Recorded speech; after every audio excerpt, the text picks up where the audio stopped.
मुल्क की सियासी सूरत हाल बहुत गंभीर, पीटीआई क्या कर सकती है? वुकला की बहुत बड़ी एहतजाजी तहरीक की तैयारी। जंग कॉलम्स। मुल्क में आईनी बहरान आ चुका है। इमरान खान ने भी इलेक्शन कमीशन के फैसले को मुस्तरद कर दिया है। तहरीक इंसाफ इस फैसले के खिलाफ मुल्क गिर तहरीक शुरू कर सकती है।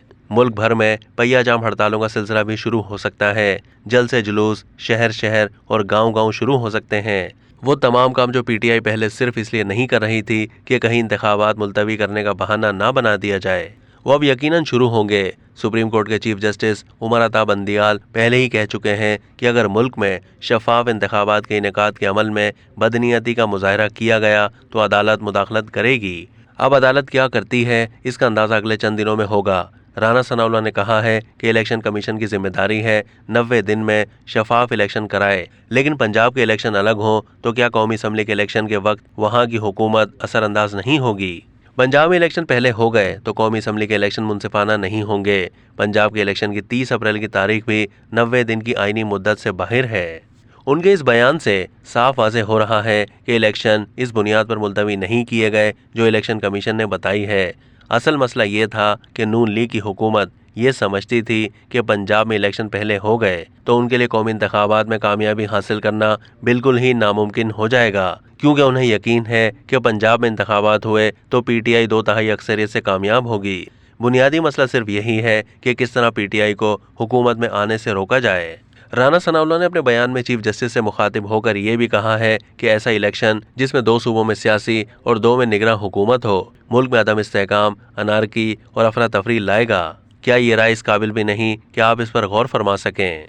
राना साहब को चाहिए था कि वो इलेक्शन कमीशन को मशवरा देते कि वो सुप्रीम कोर्ट में जाकर यही दरख्वास्त करे, मगर इलेक्शन कमीशन ने सुप्रीम कोर्ट के फैसले के खिलाफ फैसला दिया है।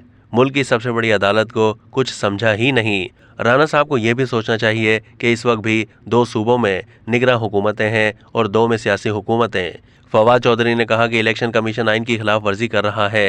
बाबर आवान ने कहा है कि आइन के आर्टिकल 218(3) में कहाँ लिखा हुआ है कि जनरल इलेक्शन 90 दिन के बाद भी हो सकता है। निगरान हुकूमत 90 दिन के बाद भी रह सकती है। आइन में 90 दिन से ज्यादा निगरान हुकूमत का तस्वुर ही नहीं।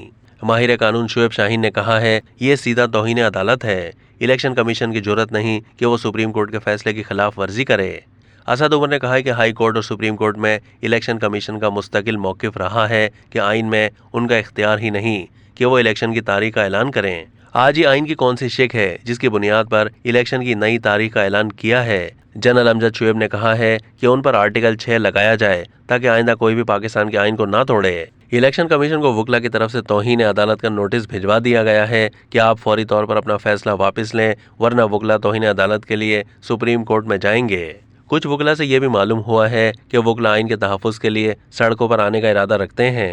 वुकला एक बहुत बड़ी एहतजाजी तहरीक की तैयारी कर चुके हैं। एक आध दिन में ये तहरीक शुरू होने वाली है, यानी सूरत हाल बहुत गंभीर है। मारूफ वकील तहसीन काज़मी ने हज़रत अली रज़ी अल्लाह तआला अन्हो का ये फरमान सुनाया कि किसी ने उनसे पूछा कि कैसे पता चलेगा कि कौन कितना कीमती है, तो उन्होंने फरमाया जिसमें जितना एहसास ज़िम्मेदारी होगा वो उतना ही कीमती होगा। अब देखते हैं कि कौन कितना कीमती है। अब तक के लिए इतना ही। मज़ीद मालूमात के लिए डेली जंग के यूट्यूब चैनल को सब्सक्राइब कीजिए।